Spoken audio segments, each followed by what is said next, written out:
Bienvenue sur Mayenne Amplitude, le podcast qui part à la rencontre de gens passionnés, qui partagent leurs expériences, leurs projets et qui nous font vivre leurs aventures. Claire Varro est la fondatrice de Gogo Gamel. Dans cet épisode, elle nous partage ce qui l'a amenée à entreprendre alors qu'elle était préparatrice en pharmacie. Claire nous explique également comment elle est passée du stade de l'idée au stade de l'action.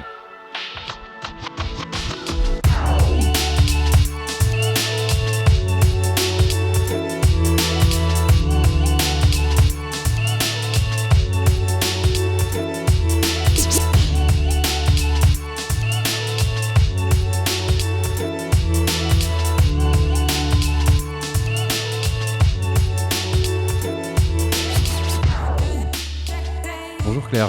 Bonsoir Damien. Comment vas-tu ? Ça va super bien. Bon, ça marche. Claire, on a eu un petit peu de mal à trouver un rendez-vous parce qu'en fait, je t'avais proposé une date. Et en fait, c'est une date où je savais pertinemment que je ne pouvais pas venir au début. Et après, je t'ai rappelé en disant... Voilà. Et donc, en fait, après, je t'ai rappelé en disant, bah non, écoute, c'est pas possible. Alors, je suis pourtant quelqu'un d'organisé, mais ça n'a pas marché cette fois-ci. On s'est revus il y a 2 semaines, à peu près, je crois, à LMT, à l'anniversaire aux 10 ans. Aux 10 ans de l'AMT. Et on s'est vus et c'est là où justement on a pu commencer à discuter un petit peu de ton parcours. Et puis on a décidé de caler une date ensemble et donc nous voici. Donc c'est impeccable, je suis vraiment ravi que tu aies accepté mon invitation. Donc merci beaucoup. Claire, si tu veux bien, je vais te demander de te présenter toi, de nous dire un petit peu qui tu es. Donc je m'appelle Claire Varro, j'ai 41 ans. J'ai 2 enfants de 8 et 6 ans. Voilà, je suis mayennaise d'origine. De formation, je suis préparatrice en pharmacie. Ouais. Voilà, j'ai fait un apprentissage. J'ai arrêté le cursus scolaire classique en première, après ma première. Et j'ai fait un apprentissage qui à l'époque était en 5 ans pour être donc préparatrice en pharmacie. Voilà, donc 5 ans après, j'ai eu mon diplôme. Donc là, on était en Mayenne. J'ai bossé dans plusieurs pharmacies lavalloises. Après, on est parti se balader un petit peu ailleurs, à Paris, toujours en pharmacie. Après, on est parti dans les îles. Moi, je bossais toujours en pharmacie. Et on est revenu quelques années plus tard, donc en Mayenne. De combien de temps tu es revenu à peu près? On est revenu il y a 6 ans, 7 ans. De Nouvelle-Calédonie, 6 ans, c'est exactement, ça. Voilà, j'ai repris le chemin de la pharmacie. Et puis là, il y avait un problème que j'avais donc au quotidien, à savoir trouver une solution livrée pour mon repas du midi qui m'a chiffonné. Je ne trouvais pas de solution adaptée. Voilà comment l'idée de devenir plus ou moins, enfin d'entreprendre, en fait, l'idée d'entrepreneur est venue en étant confrontée à un problème. D'accord, donc en fait, tu étais préparatrice en pharmacie, à chaque fois, tu étais embêtée pour... le midi, tu savais jamais comment faire. Alors, je pense que c'était ça, oui, mais ça m'a jamais trop embêtée, sauf un moment. Sauf une fois, tu t'es dit... Non, sauf, quand on est revenu, je pense que c'est plus le rythme aussi, tu vois, entre les heures de pause, le rythme des enfants, de s'organiser d'une façon ou d'une autre. J'avais ce problème-là le midi. Et voilà. Et de ce problème-là, je me suis dit, c'est dommage que j'ai personne à m'apporter une solution. Bien sûr. Et plutôt que quelqu'un m'apporte cette solution, tu as décidé, je me suis dit, mais pourquoi ce ne serait pas moi ? De créer la solution. Voilà. Et tu as cofondé Gogo Gamel. Exactement. Donc, est-ce que tu peux nous expliquer, du coup, en quoi consiste Gogo Gamel ?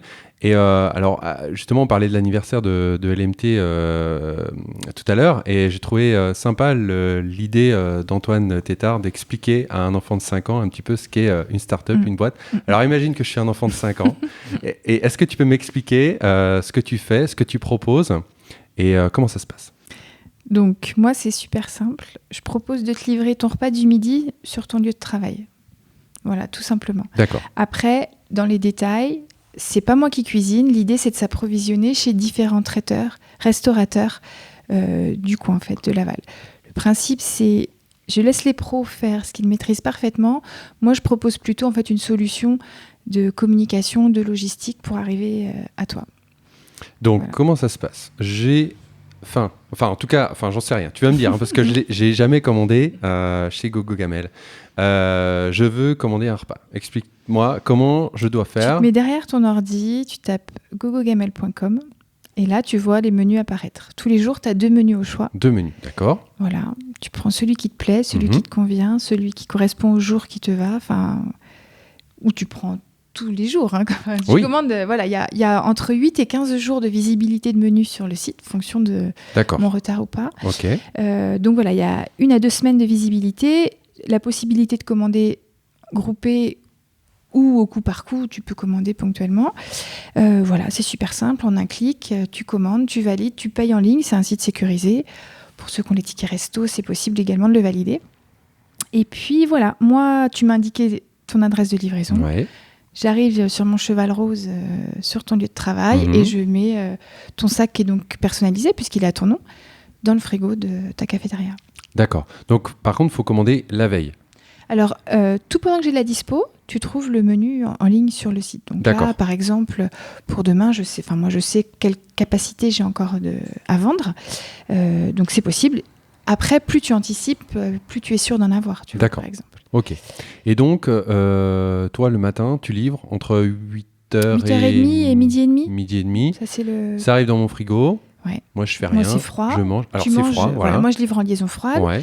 C'est mis dans ton frigo. Quand tu as faim, qu'il soit justement midi et demi, 14h, enfin, ou peu importe, que tu veuilles l'emmener chez toi le soir, tu le prends dans ton frigo, tu passes au micro-ondes, puisque les barquettes sont micro-ondables. D'accord. Et voilà, et tu te régales. Ok. Dans ce que tu proposes, il y a les plateaux froids, mais il n'y a pas que ça. Ouais. Alors du coup, là, ce qu'on disait, c'est pour toi, ta gamelle... Ça, c'est pour moi. Voilà.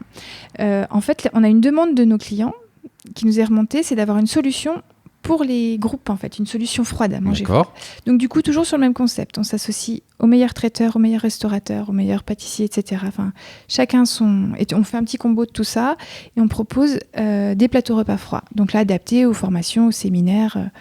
repas de groupe en fait, là où tu n'as pas 15 à réchauffer, on est d'accord que c'est pas pratique. Donc là, une solution froide. Donc ça, c'est Gogo Plateau, voilà, qui est arrivé, le petit frère de Gogo Gamelle. D'accord. Et tu as quelque chose d'un petit peu plus nouveau, qui est plus ou moins détaché de Gogo Gamelle. Enfin, en tout cas, alors, non, c'est inclus dans... C'est toujours le même... Enfin, c'est toujours nous, en fait. Hein, ouais. donc, mais c'est totalement différent, puisque c'est le corner à fruits. Oui. C'est à ça que tu pensais. Hein, c'est ça, exactement. Ouais. Donc, le corner à fruits, ça, c'est la nouveauté 2019. En fait, on propose de mettre à disposition dans les entreprises un distributeur de super pouvoirs. D'accord. Puisque c'est donc un kiosque à fruits, avec des fruits frais, des fruits secs, enfin différents crackers, c'est goûter, mais une nourriture saine en fait, où on n'a pas 500 calories par collation en fait. D'accord. Voilà. Donc l'idée c'est l'entreprise sur différents modes de fonctionnement qui le prend pour une journée, pour accompagner une réunion, etc. ou qui le met en permanence en salle de pause pour accompagner les pauses des salariés en fait. D'accord. Et ce corner à fruits, tu viens l'alimenter quand alors, tu en as plus, de la demande, un système, voilà. Il y a différents, soit c'est à la journée ou à la semaine pour des séminaires ou autres, soit c'est fonction du nombre de salariés et de la demande aussi de l'entreprise. On le réassort une fois par semaine, on peut même le compléter en semaine si besoin. Ok. Alors ça, c'est pour Gogo Gamelle. Maintenant, une chose qui m'intéresse aussi, comme je te disais tout à l'heure, c'est toi et ton parcours. Donc, est-ce que tu peux m'expliquer comment on passe de préparatrice en pharmacie à entrepreneur? Qu'est-ce que tu as commencé à faire? Par quoi tu as commencé? Vers qui tu t'es tourné? Et ça m'intéresse beaucoup. Et voilà, j'aimerais vraiment un petit peu comprendre ton cheminement et aussi quelle était ta vision des choses quand tu as commencé. Et aujourd'hui, est-ce qu'elle a changé? Est-ce qu'elle est différente? Ou est-ce que c'est toujours le même objectif que tu poursuis? Alors, ça fait beaucoup de questions. C'est le même objectif. Ouais, je vais sûrement en oublier ou en rajouter. C'est toujours le même objectif, dans le sens où l'objectif, c'est toujours de réussir, d'y arriver, quoi. Maintenant, les perspectives ont changé, malgré tout, les offres également ont changé.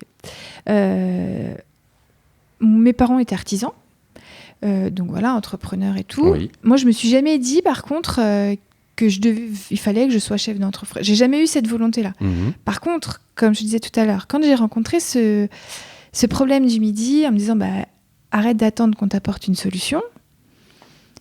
Donc là, je me suis dit, ok, alors je n'ai pas envie de me reconvertir dans la cuisine. Donc, est-ce que je pourrais pas m'associer à d'autres? Mais comment je fais? Par quoi je commence? Et Mathieu, donc mon mari, lui avait connu LMT sur un autre, donc Laval Mayenne Technopole, dans d'autres programmes, on va dire, enfin d'autres projets. Et du coup, il me dit, écoute, va les voir. Ils sont là donc pour accompagner les projets innovants.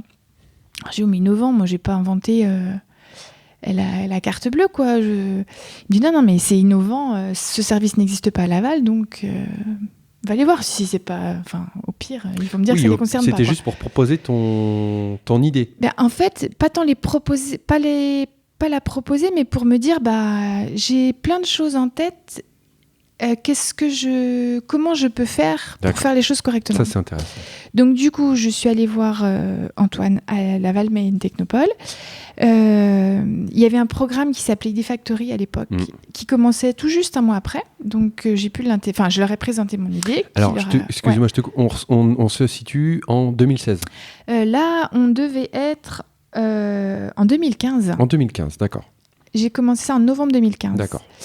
Novembre 2015, donc le programme a duré, je crois, 6 mois à peu près. Donc c'est tout un travail, en fait. Ils font rien pour nous, mais ils nous font juste réfléchir correctement, en fait. Quel est le problème qu'on veut solutionner? Quelle est notre cible? Comment on souhaite faire les choses? Comment réaliser une étude de marché, etc. Donc c'est un accompagnement sur le démarrage de ton entreprise. Voilà. Quelles sont les différentes possibilités de financement, tout ce qui peut aider en amont. Après, tu fais ce que tu veux. Ils sont pas là pour te dire oui, tu vas y arriver, non, tu vas pas y arriver. C'est une sorte de guide qu'on suit ou qu'on suit pas. Voilà, exactement. T'en fais ce que tu veux. Et voilà, sur, je crois, 7 projets, on est 3 à avoir créé. D'accord. Après, chacun évolue. Même moi, mon idée de début n'avait rien à voir avec celle que j'ai aujourd'hui. Voilà, alors je sais plus toutes les questions en effet que tu m'avais posées. C'était ça, c'était comment tu t'y es pris, comment t'es passé de ton ancien métier au statut d'entrepreneur. Qu'est-ce que ça a changé pour toi et du coup, tu vois, alors je suis allée les voir et puis au bout de 6 mois, il y avait un petit audit de fin de programme, on va dire, fin d'année scolaire. Oui. Et avec la possibilité ou non d'entrer dans l'incubateur. Là, par contre, ils nous disaient, oui, ils nous donnaient quand même leur avis. Voilà. Donc moi, je pouvais intégrer l'incubateur. Donc là, je me suis dit, moi, j'ai fait tous mes papiers. Enfin, j'ai pas fait tous mes papiers, j'ai fait toutes mes démarches, mon étude de marché. T'as passé du temps. Voilà, j'ai passé du temps, mais surtout, ça tenait la route. Mon étude de marché tenait la route. Mon business plan tenait la route. Je peux intégrer l'incubateur si je veux. Je pense que là, je peux démissionner. Mais je t'ai pas posé une question. Tu travaillais à côté pendant ce temps-là? Oui. Alors, je travaillais à côté. Donc, comment ça se passe? Alors, ça se passe qu'au début, j'ai pas... Alors, moi, j'ai une particularité. Je disais tout à l'heure que je me suis jamais dit je veux être chef d'entreprise ou autre. Et en plus, j'adorais mon boulot. Là où j'étais super bien. Voilà, j'avais un poste super sympa. Préparatrice en pharmacie, c'est vraiment un chouette métier et que j'aimais. J'en avais pas ras-le-bol, je cherchais pas à me reconvertir, mais cette envie de résoudre mon problème et d'apporter cette solution était plus forte. Donc voilà, pendant les 6 mois, je faisais un peu les deux. Donc le midi, j'allais faire mes études de marché sur les parkings, à questionner les gens sur leur façon de manger et tout ça. Ah oui? Bah oui, parce qu'en fait, le meilleur moment, en fait, c'était de les trouver en train de manger. Voilà. Donc, tu vas voir les gens comme ça? Ouais, j'allais sur le parc. Les premiers, j'étais pas très bonne, je pense. Oui. C'est surtout qu'au début, tu dois te dire, je vais aller voir. Oui, t'as l'air un peu. C'est vrai, je pense que. Mais bon, au final, il faut bien le faire. Bien sûr. Puis c'est important de recueillir leur avis. Donc voilà. Et puis, je faisais ça sur ma pause du midi, ces questionnaires-là. Et puis après, oui, c'est un travail en soirée qui se fait en complément de mon boulot, oui. Et des enfants et de la vie à côté, quoi. Et donc, après, tu as intégré l'incubateur. Ça dure combien de temps? 3 ans. 3 ans, donc là, moi, j'arrive en fin de période... 3 ans, j'arrive là aux 3 ans terminés. Alors, dans les personnes qui nous écoutent, il y a des gens qui sont très avertis de ce monde-là, de ces termes-là, incubateur, start-up, etc. Mais il y en a d'autres, par contre, qui cherchent à découvrir et comprendre ce que c'est. Est-ce que tu peux nous dire ce que c'est qu'un incubateur et à quoi ça sert? Donc, au sein de Laval Mayenne Technopole, il y a un incubateur à Laval qui s'appelle UP. L'incubateur se propose d'incuber, d'accompagner les startups à différents points. Donc, il y a toujours des personnes, donc moi c'est Thomas qui nous suivait, Thomas Crévillier, avec qui on fait un point régulier sur les questions, les interrogations, etc. Donc ça permet déjà de ne pas être seul. T'as toujours cette petite béquille là. Et puis c'est du réseau.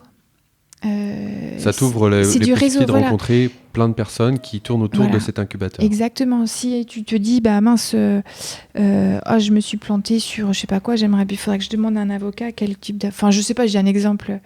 Ils ont des gens à nous proposer. Donc, il y a aussi de pas être seul, parce que malgré tout, il y a aussi une pépinière d'entreprises, donc plein d'entreprises dans leurs locaux. Donc, il y a possibilité de rencontrer pas mal de gens dans la même situation d'avancement. Et puis, il y a aussi toute une aide de formation, parce qu'il y a plein de formations qui sont proposées, de compta, de juridique, il y a plein de thèmes divers. Donc voilà, ça permet Il y a aussi des aides de financement qui peuvent être proposées. Donc voilà, c'est quand même des aides qui ne sont pas négligeables quand tu débutes, et surtout de ne pas être seul. Ouais, parce que ça, c'est vrai que c'est ça qui n'est pas forcément évident. Des fois, t'as beau faire ce que tu veux, des fois, t'es un peu tout seul, quoi. C'est vrai, et moi, de ce que je connais, entre guillemets, tu peux connaître des gens qui ont des idées super, qui ont une force de travail qui est très importante, mais qui, du coup, manquent de contacts, manquent de réseau, manquent de personnes. Ouais, puis c'est pas facile aussi de discuter vraiment avec les gens. Oui. Parce que souvent on se voit, ça va, ah ouais, super. Oui, puis ça s'arrête là, quoi. Et ça, voilà, alors du coup, en 5 minutes, tu vas pas dire, non, d'ailleurs, moi j'ai rencontré... tu peux pas aller plus... Enfin, c'est pas forcément évident, en tout cas. Donc, il y a quand même cette... Oui, il y a quand même ça. Et effectivement, pour continuer, moi, ce que j'ai remarqué des entreprises que je suis, etc., c'est que il y a 2 choses souvent qui sont déterminantes dans tous les podcasts que je peux écouter et dans tous les entrepreneurs que je peux suivre. C'est le réseau, et surtout, on entend tout le temps le mot rencontre. C'est tout le temps les rencontres qui font que un projet qui au début était fixé sur tel objectif, ensuite peut dérouter, pivoter vers un autre objectif, ou alors adapter justement comment adapter son produit à sa cible. Il y a un tas de choses comme ça. Et puis aussi écouter, entendre l'histoire des autres, en fait. Exactement. Parce que... Ils sont passés par là souvent, les gens que tu rencontres. Ils sont passés par là, où on est au même stade. Oui. Et alors, ça aide. Ça permet aussi de faire continuer sa réflexion, tu vois. Et puis... voilà. Et donc là, on avance un petit peu dans le temps. Tu sors de l'incubateur. Oui, là, c'est ça. Oui, la période, elle se termine. La période se termine. Et alors là... Et après, on a un petit peu grandi. Ouais. On a appris. Ouais, c'est vrai. Ouais, la Maïaninov, ouais. Alors, la Maïaninov, prix du public. Ouais, ça, c'était chouette. Alors, comment... c'était il n'y a pas si longtemps. Non, c'était en novembre. En novembre.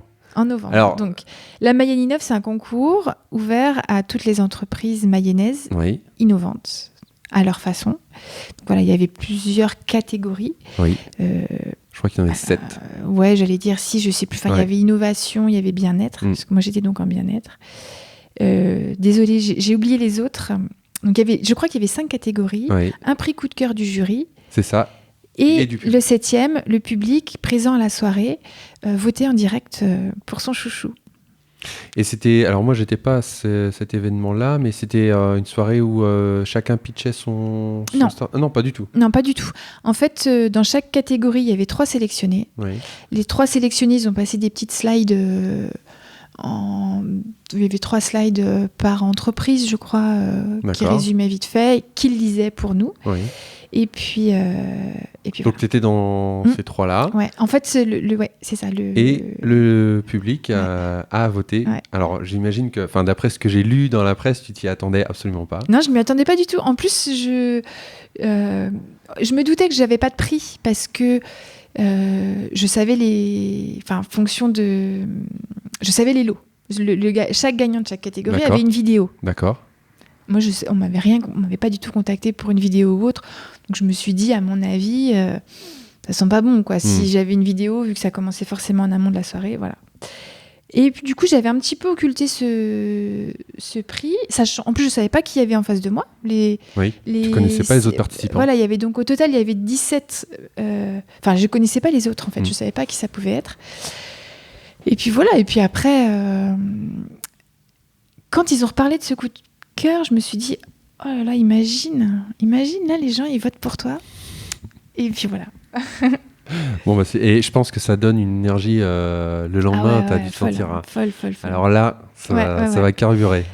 Non, franchement, j'ai le sourire qui remonte jusqu'aux oreilles là. Non, c'était vraiment un chouette moment, une belle sensation. Et puis voilà, de se dire que tout ce qui a été fait depuis 2 ans, au final, il n'y a rien de perdu. Il y a toujours. Dans la salle, je voyais pas, il y avait, je sais pas, 400 personnes, je crois, je vous connaissais pas tous, mais malgré tout, je me dis que dans ces 400-là, j'en ai touché pas mal. Bien sûr. Est-ce que tu crois que ça a permis d'augmenter un petit peu ta notoriété et augmenter aussi peut-être... la semaine dernière, il y a 2 semaines, tu me disais que le nombre de repas livrés était... on avait cartonné, et la semaine suivante, elle était encore meilleure. Non, mais forcément, ça donne une visibilité, ça donne une crédibilité. Et puis ça fait une petite piqûre de rappel aux gens, malgré tout, de se dire... Et puis aussi, voilà, je pense que ça... Ouais, de la crédibilité, parce que je pense que mon idée de base, je suis pas sûre que tout le monde aurait parié dessus, en fait, au début.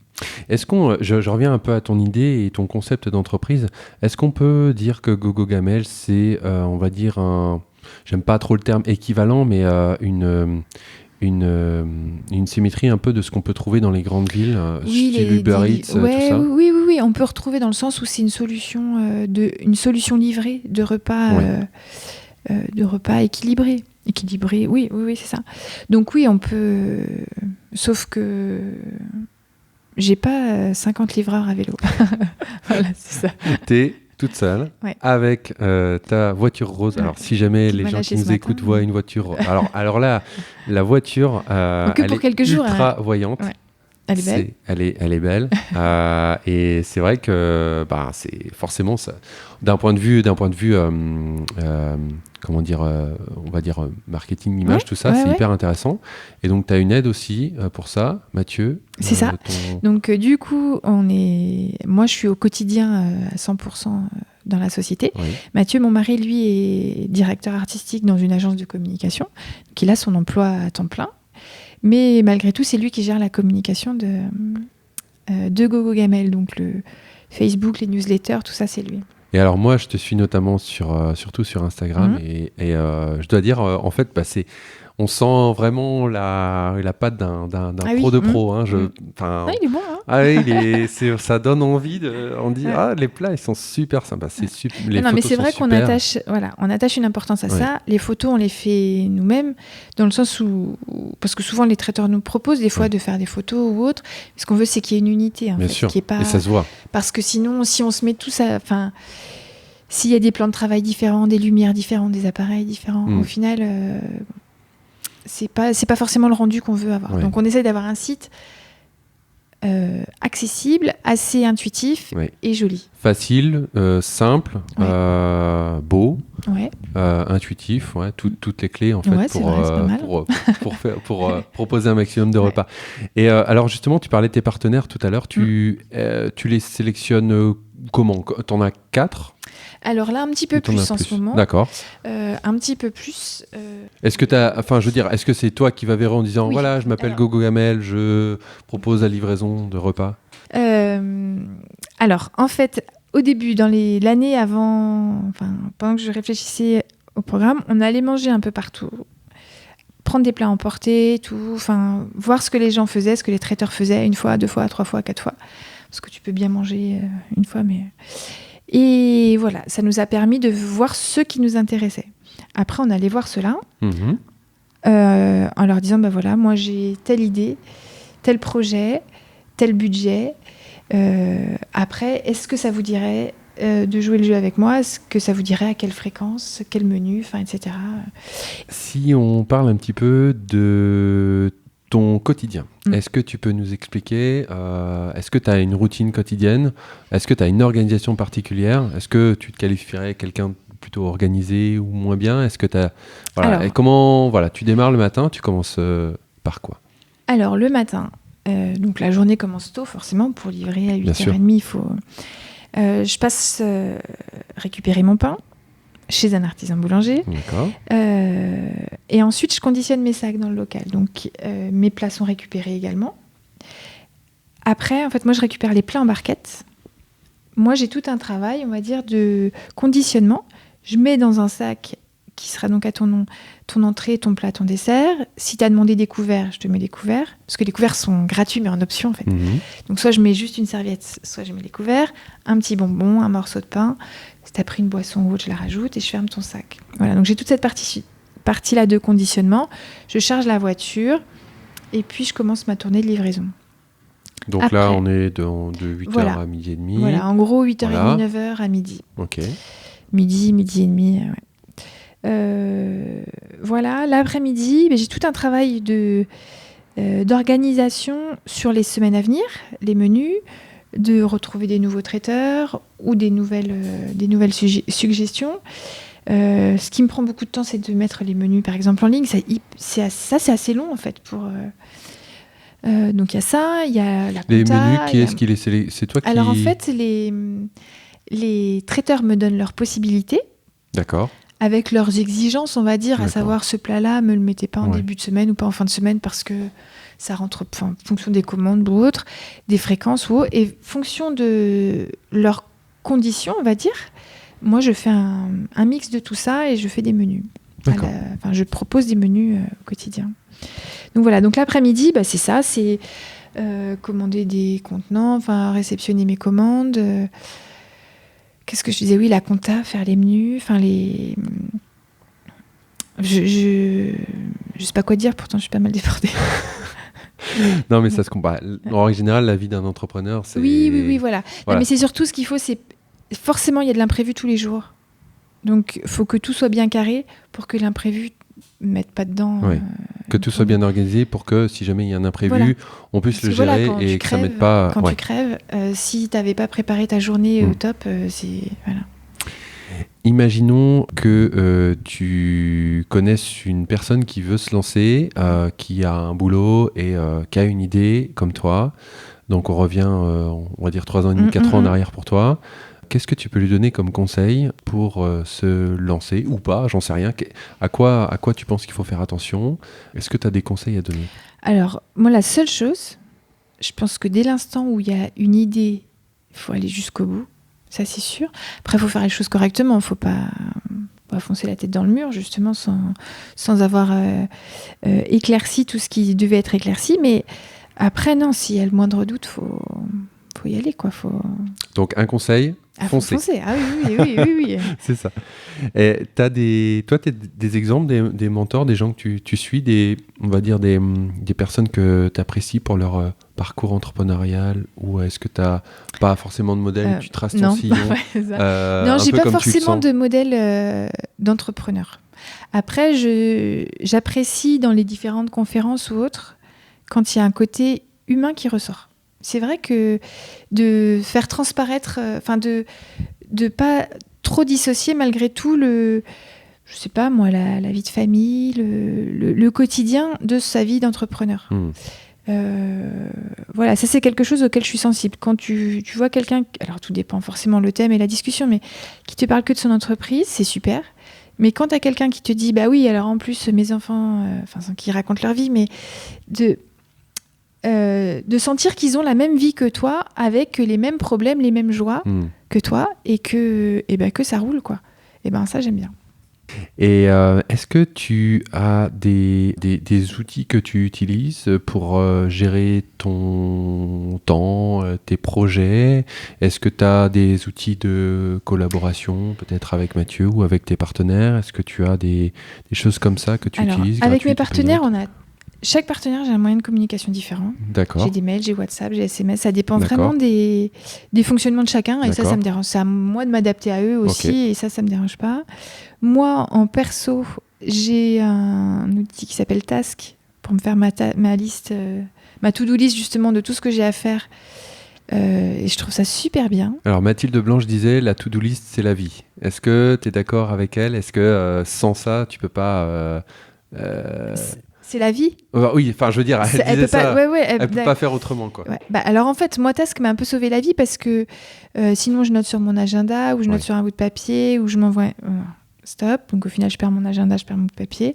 Alors que la Task, moi, ça me sauve la vie dans le sens où c'est relié. Je sais pas si tu connais, mais je le reçois. Enfin voilà, après je l'ai sur mon ordi, je l'ai sur mon téléphone. Je trouve ça super. Voilà. Ça Voilà, c'est et pas comme ça. C'est un peu l'idée aussi que j'en ai. Alors, j'utilise pas Task, mais effectivement, le principe de noter ton téléphone, tu l'as tout le temps sur toi. Et ensuite, tu arrives au bureau, tu te poses et bon, ok. Donc, oui, j'avais noté ça, donc je le fais, etc. Et donc, après, je prends beaucoup de plaisir à effacer ce que j'ai fait. Alors là, je comprends exactement ce que tu veux dire. Et même des fois, quand je fais quelque chose que j'avais pas mis sur ma to-do list, je le rajoute pour le supprimer derrière. Ouais. Je fais exactement la même chose. Voilà. Parce que tu dis au moins, j'en ai fait des choses. Ouais, exactement. Ça marche. Bon, bah écoute, non, mais je pense qu'on a fait plus ou moins le tour. Je suis en train de relire mes petites questions si j'en avais. On a parlé des outils, on a parlé de ton organisation, on a parlé de ce qu'était GoGoGamel, de ton parcours entrepreneurial et de la manière dont tu voyais les choses. Donc c'est super. Et dernière question, où est-ce qu'on peut suivre GoGoGamel si jamais il y a des gens qui nous écoutent, qui sont intéressés par le concept et aussi intéressés par toi en tant qu'entrepreneur, si jamais on veut te contacter pour te proposer quelque chose, travailler avec toi. Alors, ça fait encore beaucoup de questions, tout mélangé. Désolé. Du coup, pour voir ce qu'on fait au quotidien, c'est le site souvent, www.gogogamel.com. Après le Facebook aussi, et puis Instagram. Voilà. Merci d'avoir écouté cet épisode. Si vous l'avez aimé, n'hésitez pas à le partager autour de vous et sur les réseaux sociaux. Vous pouvez retrouver Mayenne Amplitude sur Magellan, la nouvelle plateforme française de podcast disponible depuis quelques semaines.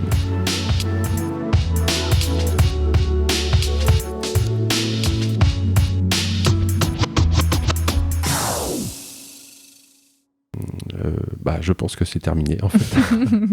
En fait, okay. Souvent je finis comme ça et en fait je coupe parce que je sais jamais quand on finit. Bon voilà, c'est fini. Bon voilà, c'est fini.